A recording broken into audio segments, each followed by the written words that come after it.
That compound is used in the production of Teflon. It's used as a surfactant, sort of a solvent, surfactant, emulsifier. It's not really reagent. And then it got into the groundwater, and that's what they're dealing with here in this article.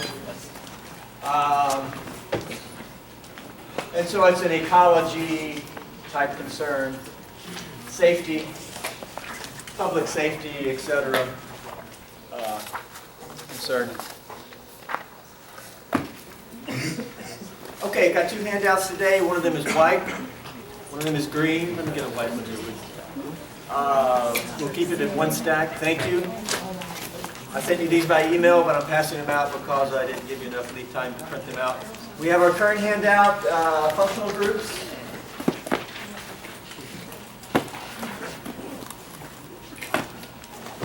I notice it's not listed here, but what do you call the carbonyl with the OH? What's that called? Well, you know, that's a carbonyl, but what is the whole thing called? Well, that's a type of compound. What's the thing called? Carboxyl. Carboxyl group. Carboxyl. If it was just an OH, it'd be a hydroxyl. It's a carbonyl with a hydroxyl. It's a carboxyl. Okay? So carboxylic acids have carboxyl groups. We named this esters. Let's see if we can name those two down there. Test will be returned on Wednesday. The key is posted upstairs now.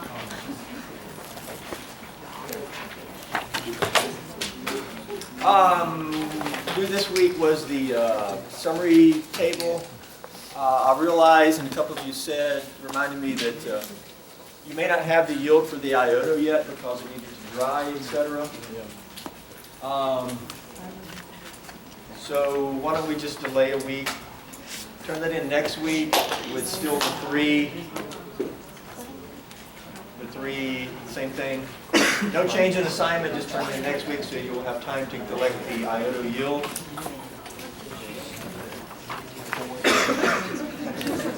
Okay, esters. How do we name this ester? 1, 2, 3, 4, longest continuous chain, butane. So we say butanoate.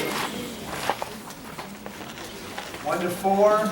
What's on the butanoate? 2,4-ethyl.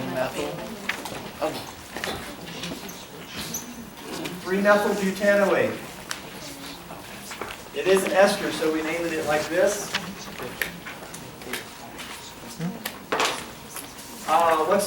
What's the R group on the oxygen? 1, 2. Longest continuous chain is ethyl. What's on the ethyl? Fluoro at what position? 2.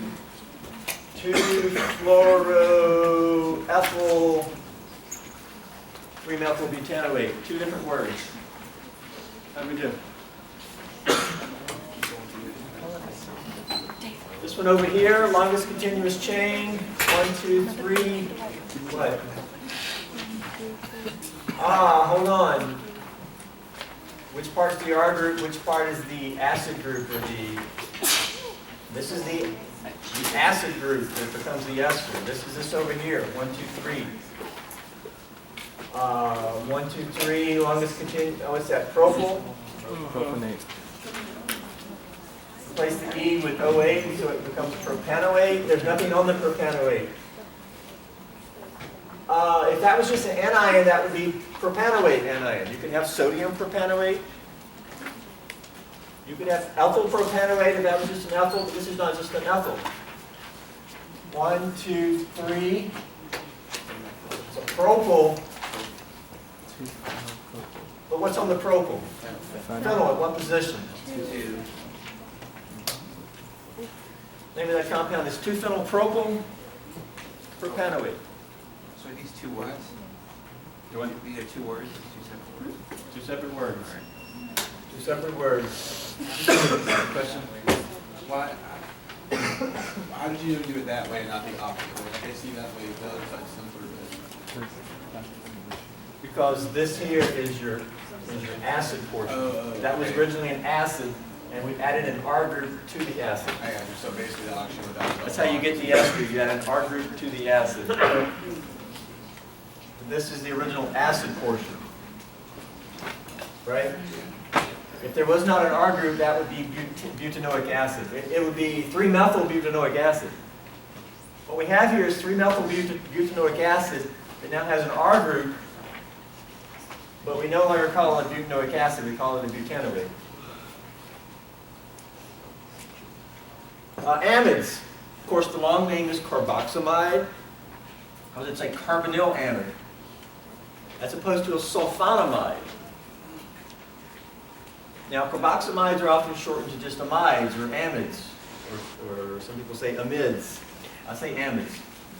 Sulfonamides are never shortened. You would never call that an amide. Okay. This is where the carboxylic acid, the OH, has been replaced with a nitrogen. It becomes an amide. It's a carboxamide. Okay, how do we name these? Longest continuous chain, replace the E with amide. Pretty simple. Well, is it? It becomes butanamide, or butanamide. I'd say butanamide. That right there is butanamide. That's the name of that. There's no substituents on it, butanamide. What is this guy down here? The difference is the nitrogen has a methyl in methylbutanamide. Because when the substituents are on the nitrogen, you typically use the N-methyl. We're coming this way, this would be 2, 3, 4. Now if this was 4-methylbutanamide, well, there's no such thing as that, right? Right. Oh, yeah. There's no such thing as 4-methylbutanamide. Because that would be called what? Pentanamide. But it could be 3-methylbutanamide. That would mean the methyl would be here. But N-methyl means the methyl's on the N. And that's common nomenclature. This guy over here, this is NN dimethylbutanamide. Both methyls are on the N, so it's NN. The one below over there is called NN dimethylformamide. If under my hand was an OH, that would be formic acid. Top right, formic acid. This is an amide of formic acid. If there were no methyls there, that would just be formamide. That's what it's called, formamide. Now this is a common name. 2 methyls, it's NN dimethylformamide. Now this is DMF, DMF. DMF is actually a common solvent in the lab. I don't know that we'll ever use it. Have we ever used DMF? I don't think so. We'll use DMSO. DMF is pretty common, just we're not happening to use it. How about this guy over here? Name it. Phenyl.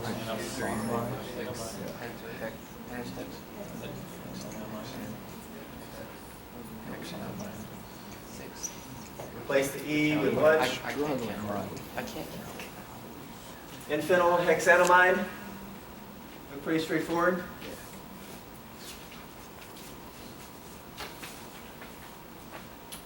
Anything else on that page? Okay, on the flip side, we're not going to look at any other nomenclature for other acid derivatives. I do want you to know about the naming fatty acids. A lot of these fatty acids are found in like fish oil supplements. Okay? They're called fatty acids because you have the acid portion and the rest is just sort of hydrocarbon, which is lipophilic, and kind of generic for that is fatty. Okay? Now these are not saturated fats. The whole thing can be called a fatty acid. They're unsaturated. That means they have unsaturation in the side chain. They can just be monounsaturated, or you can have polyunsaturated. And your polyunsaturated fats tend to be the ones that are better for you. The more saturated, particularly if it's totally saturated, those tend to be not as good for you, because those tend to have higher melting point and they tend to solidify in your veins. These tend to stay liquidy and give more of the good benefits, or the benefits. Okay? You've heard of omega-3, omega-6, right? That type of thing? You know what all that means? Everybody knows what omega-6 is? Well, I suspect that not all of you do. The omega means what? That means the end. We're talking about from the end. This is an omega-3 because from the end, the first double bond from the end is at the 3 position. This is an omega-9 because the first double bond is at the 9 from the end, coming from the end. So this guy up here is what? Linoleic acid is an omega-6 acid. Okay? And these have different specific benefits, etc.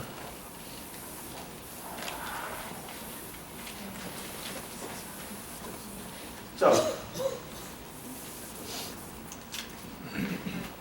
questions about that? Is there a reason they start from the end? The name, so like, And just somehow along the way, that convention just got, I don't know why.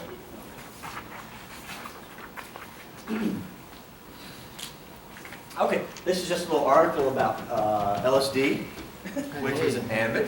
Yeah. You can recognize it? No.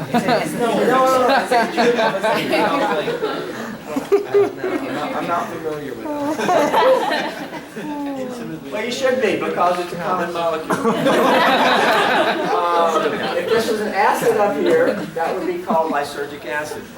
It's a common name, okay? If you make the NN diethyl amide of lysergic acid, you have LSD. Lysergic acid is put of the LS. How do they get lysergic? LS is lysergic acid. The D stands for diethyl amide. Okay, so that's where that came from. You can read about how it was discovered and how the guy was riding his bike home and he was like having some. You know, back then they would like taste compounds and stuff. So, in the end though, it's a diethyl amide of an acid.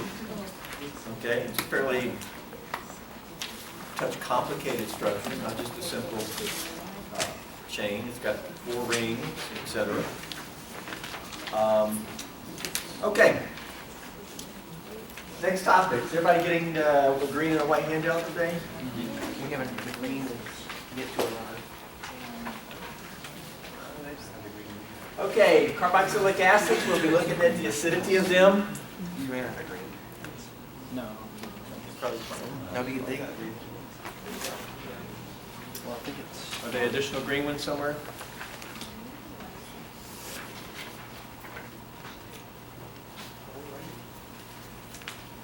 Pass the whole thing this way.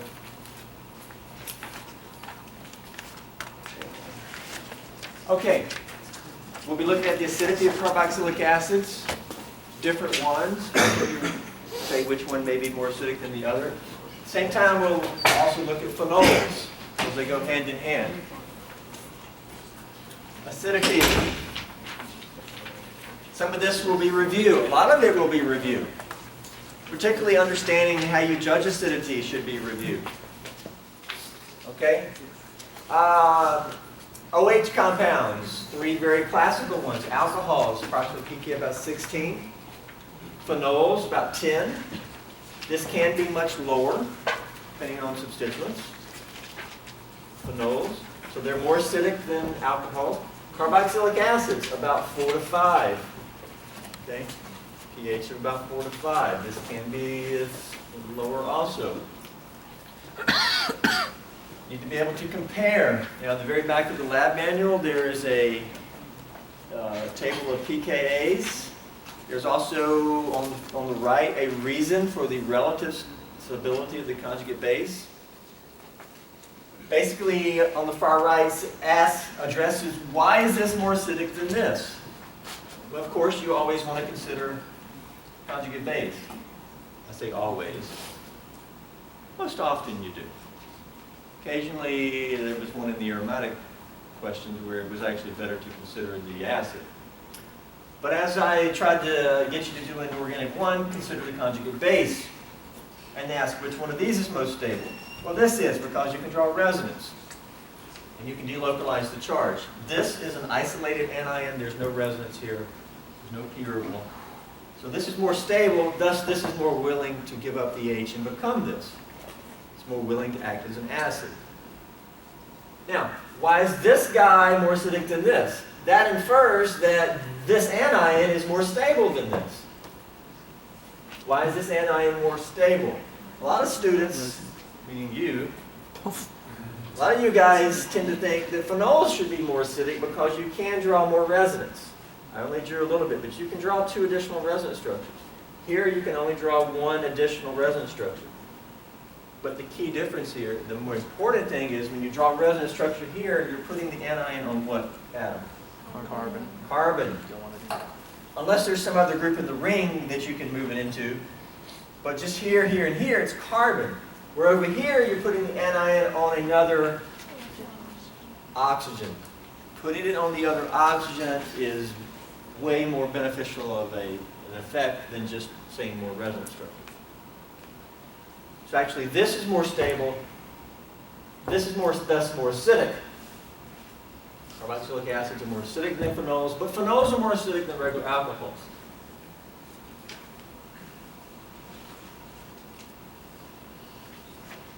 Thus, we can talk about reaction with hydroxide and forming an anion. You're not going to form an anion with hydroxide of an alcohol. And when we say aqueous base, we're talking about hydroxide. Hydroxide is the strongest base you can have in water.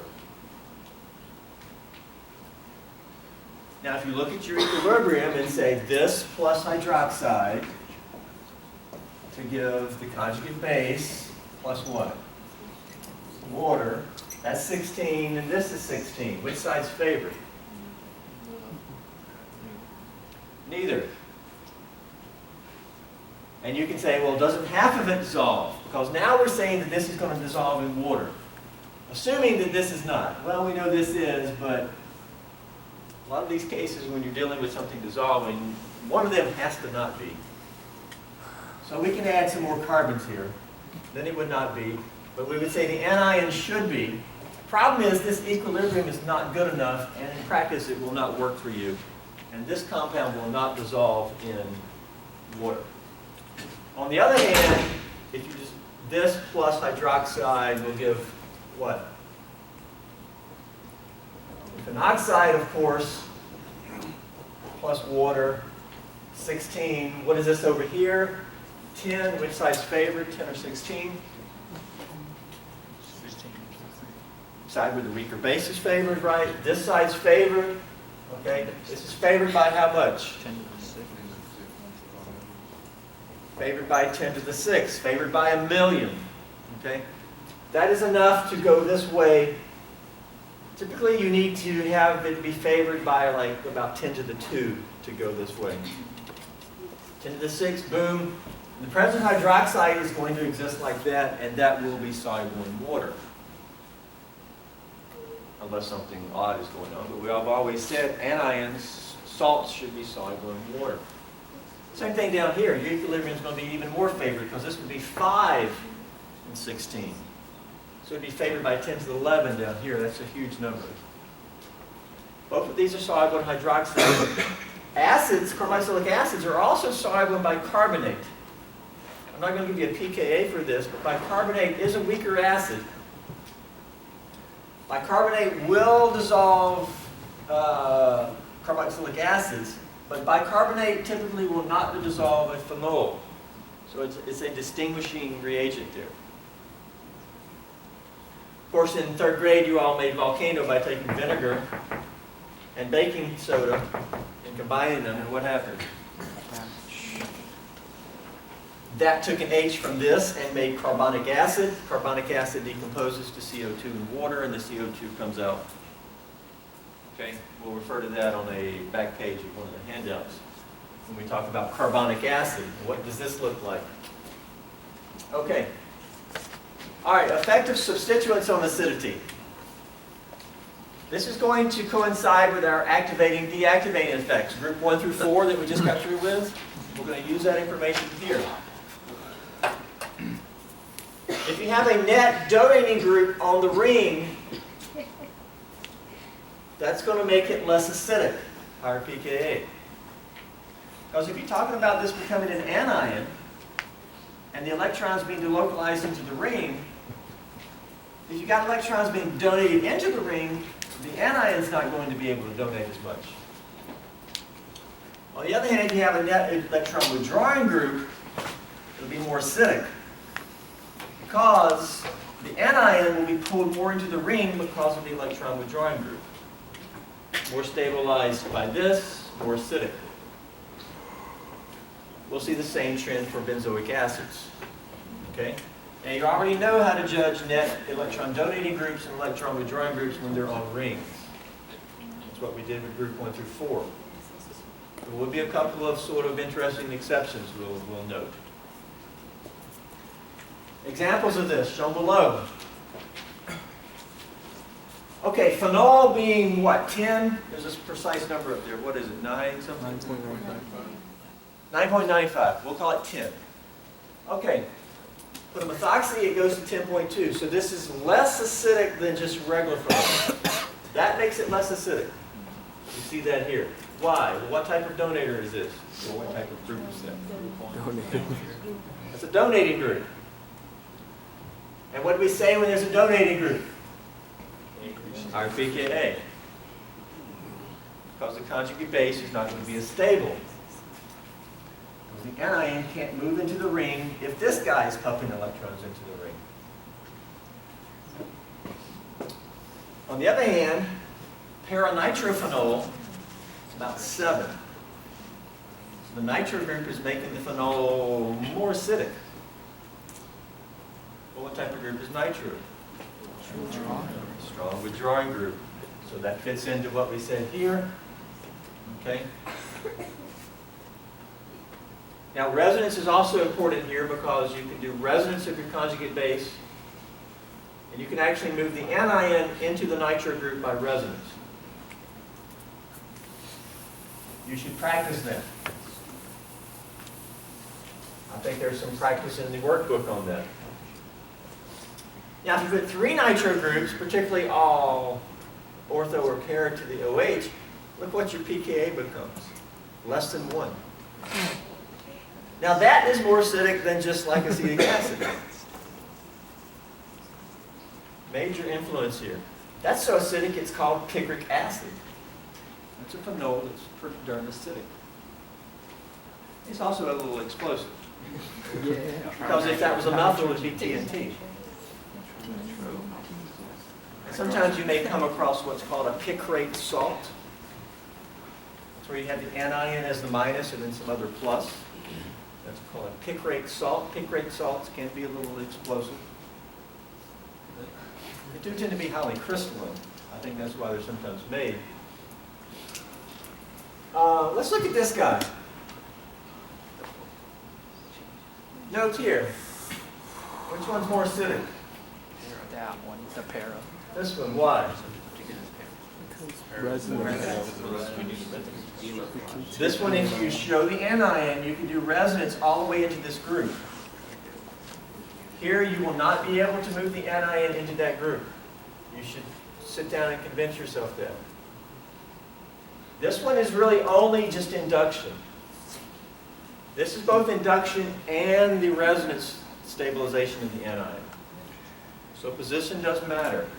I'm not going to try to sit here and explain that and draw the resonance structures. You should on your own. We'll see position down here again. Benzoic acids. The same applies. Except down here, when you make anion, you're never doing it into the ring. You cannot move the anion into the ring. You only move the anion onto the other oxygen. But still, this can influence, just like we described there. For example, if you just look at, that's just called benzoic acid. pKa is 4.2. We're defining the R group here. And since the R group position is defined here as being para, we don't have to say anything about position. Some of you have noticed that in the lab manual it kind of shows the R group coming out of the ring. This is an undefined position, and if it was like that, we would have to say something like 4-bromo. We'd have to define the position here. But the position's already defined by the fact that I drew it from the 4 position.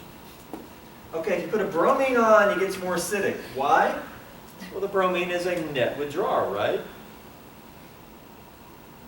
Okay? If you put a methoxy on, it gets less acidic because the methoxy is a net donator.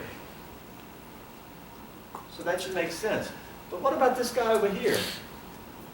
Methoxy. Is it more acidic or less than without the group? More acidic. Without the group, it's 4.2. With the group, it's 4.1. So it became More acidic. more acidic. Explain this one. Induction overwhelms. It's supposed to go up. Yeah. All right. That's because of positioning. First off, the fact that it got more acidic tells us that this is a net what? Withdrawal. Donator? No. Withdrawal. Yeah. The number is telling us that.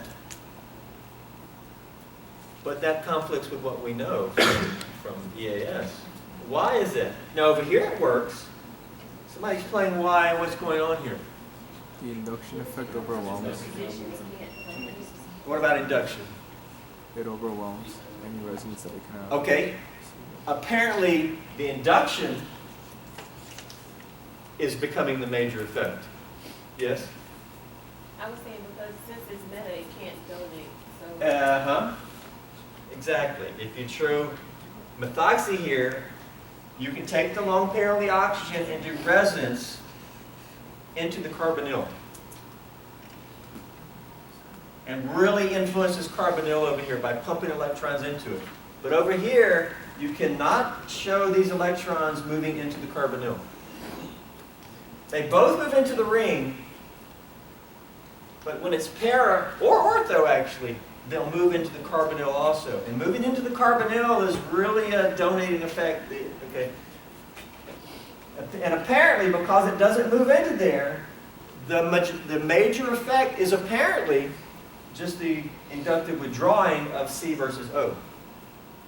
So the resonance is not as big here, and this is apparently the overriding effect. We see that from that number, which is our starting point of the whole discussion.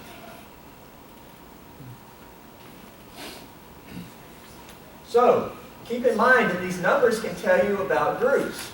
For example, if I put something like a mercury chloride over here, okay, mercury makes 2 bonds, we can put it right here,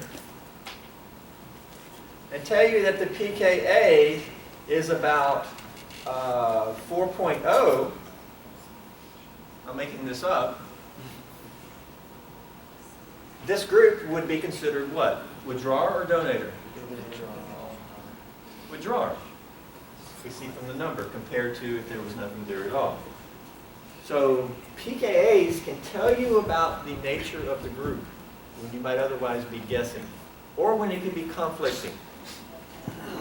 Well, is it donating or does it withdraw? Well, how could you tell? Go determine this number in lab. And that should tell. Okay. Anything else there? Well, so this stuff's going to require you sitting down, reviewing, and going through things like the resonance. Make sure you understand these different things. Let's look at aliphatic carboxylic acids. Aliphatic meaning, saturated. No pi bonds. Certainly no benzene ring. Like acetic acid would be just kind of like a saturated acetic acid, aliphatic. And when someone says saturated, of course we're not talking about the carbonyl because it's a degree of unsaturation. When we talk about saturated fatty acids, we're talking about this portion being saturated. Obviously that's a degree of unsaturation right there. Okay, acetic acid, 10% solution is called what?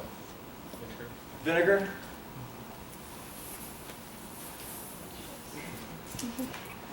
But pure acetic acid has a pK of about 4.76.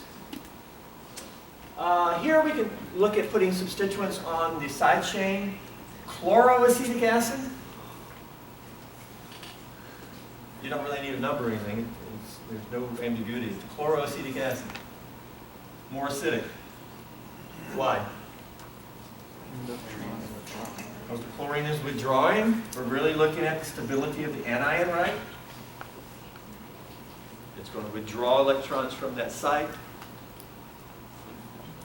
Okay?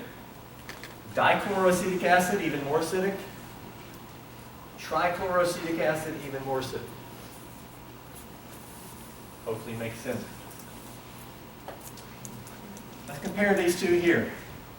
I reckon we may refer to these as A and B. Let's compare this to B here. Not as acidic, is it? Because as the halogen gets away, or is further away from here, the effect does tail off. The withdrawing effect of that chlorine does tail off. This is more induction on carbons, right? You can also say that you've got these extra carbons that could be donated. Yeah, you could also add that too. Yeah. But the effect does tail off.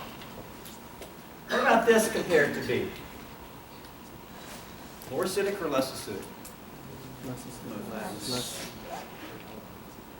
Should be less acidic. Chlorine pools more. Chlorine's more inductively withdrawing. Iodine doesn't pool more. So it should be less acidic than that. But what about compared to acetic acid? Yeah, it should be more acidic than acetic acid. Because it does have a slight halogen withdrawing.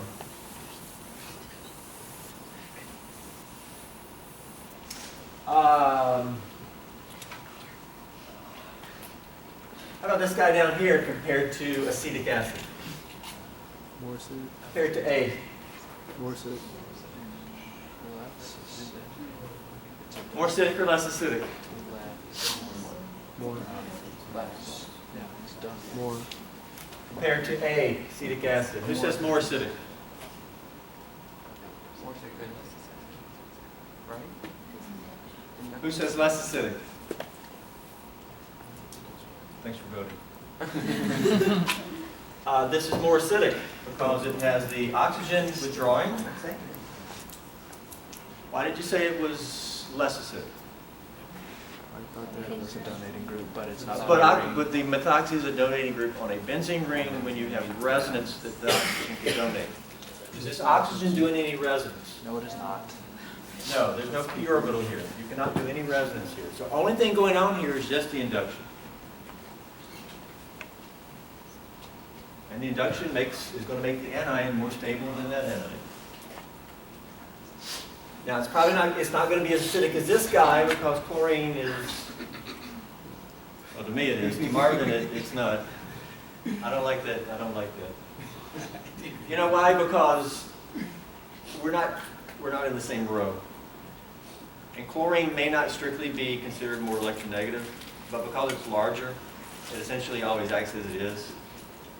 And so there's conflicting things going on. I just call it more electronegative.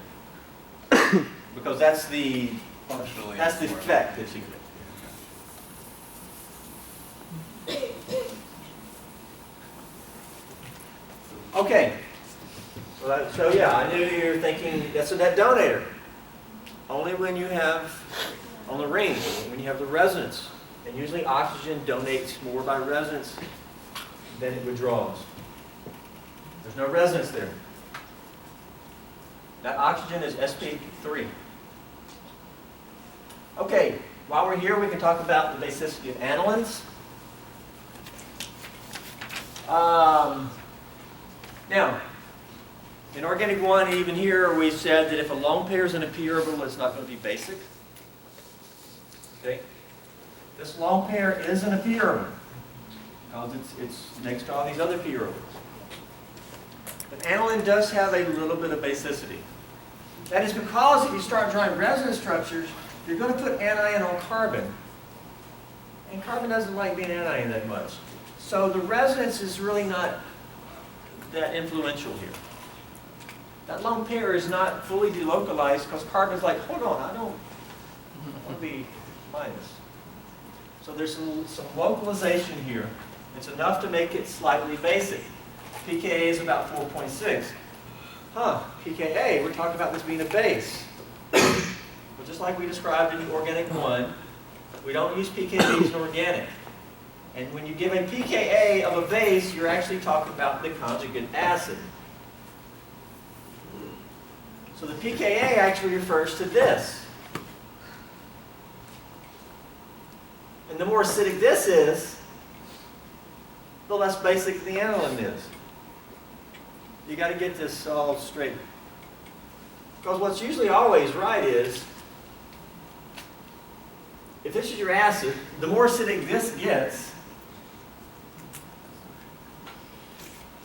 that means the less basic the conjugate base is. Is that right? Got to get all this right. Okay. So, how about this guy down here? Is it more basic or less basic than aniline? It's more basic. That's an isolated lone pair. That lone pair is not conjugated at all. It's sp3. It's more basic. Is there a pKa given? It'd be like 10. There's no pKa given. Someone have a pKa? 10? Don't just read it from the table. By looking at the table? Page 60? L? It's on there. I'm sure it's on there. pKa is about 10. Okay, the pKa of most amines, saturated amines, aliphatic amines, non-conjugated amines, are about 10.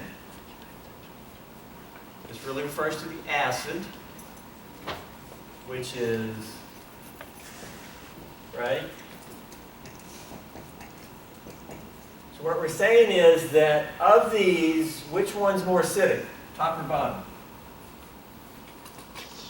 Well, that's 4.6, and this is 10, right?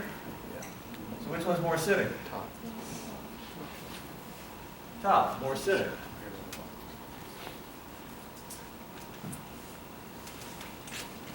This kind of wants to get rid of the proton so it can be more conjugated. The lone pair can. The way I look at it, though, is with bases, I tend to look at the base and say, well, this lone pair is busy doing some resonance. It's not fully invested in doing the resonance, but it's doing it some. It is conjugated some, where there's no resonance at all here. This lone pair is more available to react. It's going to be a stronger base. But if it's a stronger base, that means it's going to have a higher pKa. Stronger base, weaker acid. Got to get that all straight. Okay, anilines, we can look at the same thing. Groups. We have a donating group. Now this is the withdrawing group. The withdrawing group is going to do what? It's going to make these electrons move more this way. So should this be more basic or less? The electrons are being pulled this way, it's going to be less basic, less available to go react with the acid, right? But if this donates, then these electrons aren't going to want to come this way. They're going to be more localized and be more ready to react. That's going to be more basic. So over here, which one's more basic?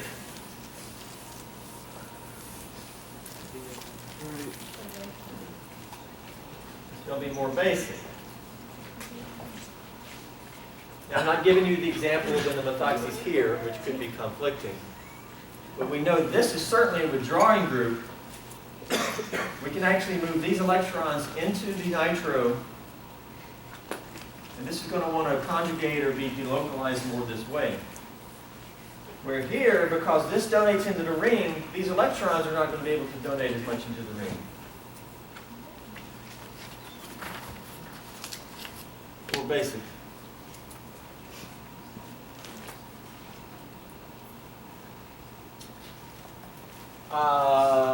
Keep in mind, aniline can theoretically act as an acid. That is, you can remove an H and make the anion. This is described by a pKa. The pKa for this reaction is about 28. What I'm getting at here, if someone ever asks you, hey, what's a pKa for aniline? You need to make sure to ask what they're talking about. Are you talking about aniline being an acid? or are you talking about aniline being a base? Talking about it being an acid, then the pK refers to that right there. If you're talking about it being a base, the pK refers to the protonated. Okay? Now, of course, the protonated version is going to be much more acidic.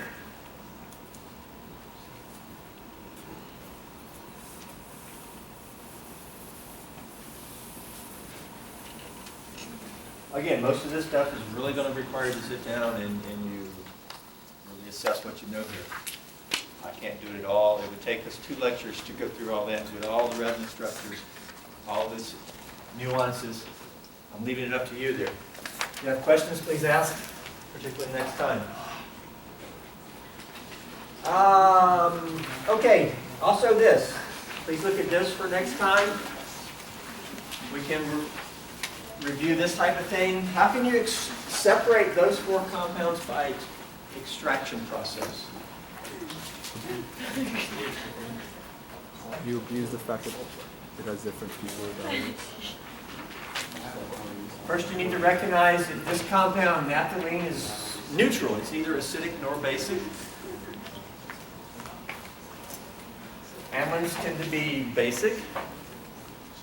Yes, they can be acidic, but not under aqueous conditions. They're not going to be acidic. These 2 are acids. Of course, one is more acidic than the other. How can you separate these? Keep it in mind, if you can make something ionic, it will prefer which layer? Aqueous layer. Okay. Can you ever make this guy ionic under aqueous conditions? No. It will never be. You'll never get it into the aqueous layer. Can you make this guy ionic? Yes. Think about this. Look at the scheme. See if there's any questions about that. I think we looked at some acid-base extraction. We're going to go on a little bit. The rest is some application that we're not quite ready to look at. Let's see if we can make some progress on the current 2 handouts, at least introduce them. The green is sort of the outline, more of a structured outline. The white, I think, is going to be a little bit more miscellaneous, handwritten notes, etc.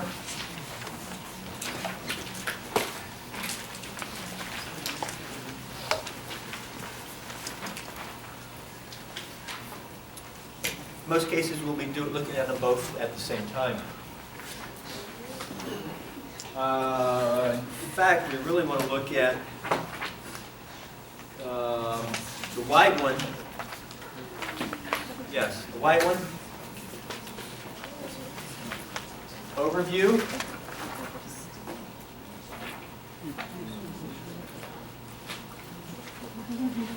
And we'll talk about interconverting between acid derivatives, converting one to another. Now the carboxylic acid is considered the king. And these are all derived from the carboxylic acid. From there, we can make those in the box. We can make what's called acid chlorides, which we use for the Frito-Crafts acylation. We can also make esters. This is an anhydride. I don't think we've not seen that before. It's not on the functional group list in organic 1. What's the structure down here? Probably an amide? Yeah. Okay. Now look. The carboxylic acid can be converted directly to these 3. The acid chloride can be converted to this also, to that, to amides. This can be converted to that. Every arrow shows you a potential, a conversion that's possible. As we go along, what I want you to do with this page is fill in the reagents that are necessary to do the reaction. Okay?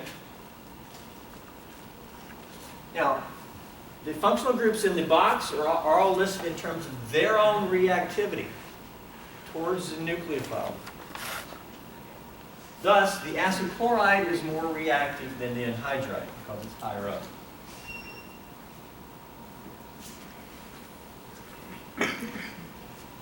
Now,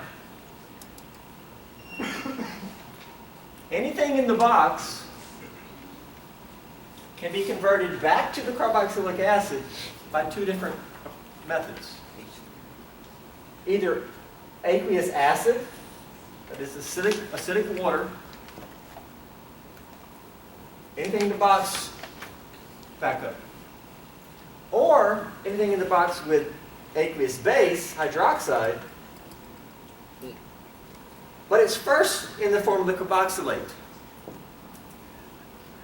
Because if you make something under basic conditions, it's going to exist in the basic form. To put the proton on, we have to treat it with acid to go back to the protonated carboxylic acid, or the neutral form. Okay? So this is my idea of sort of some organization. We'll begin by looking at what can you do with the carboxylic acid, and we'll be looking at these first three arrows.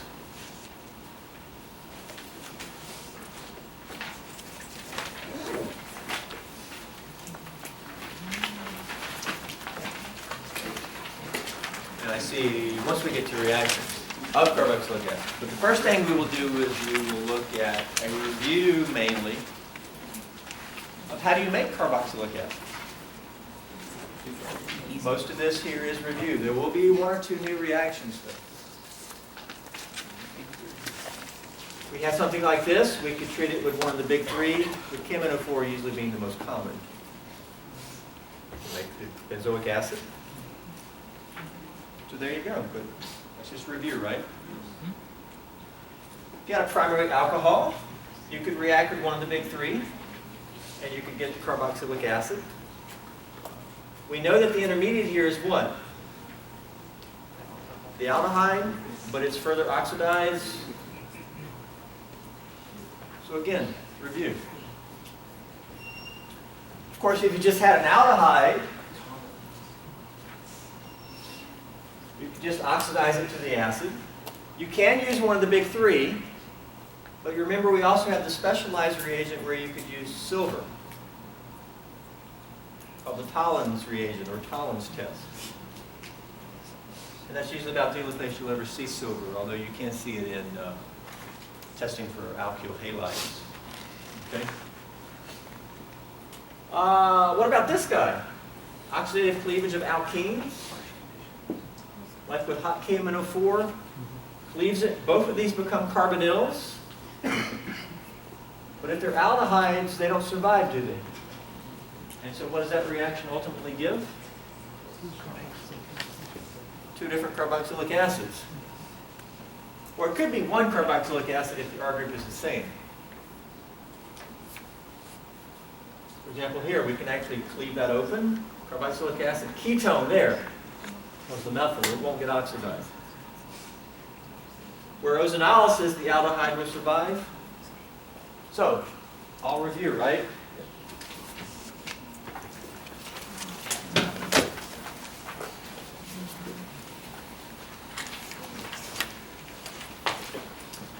This page here you really need to look at for next time.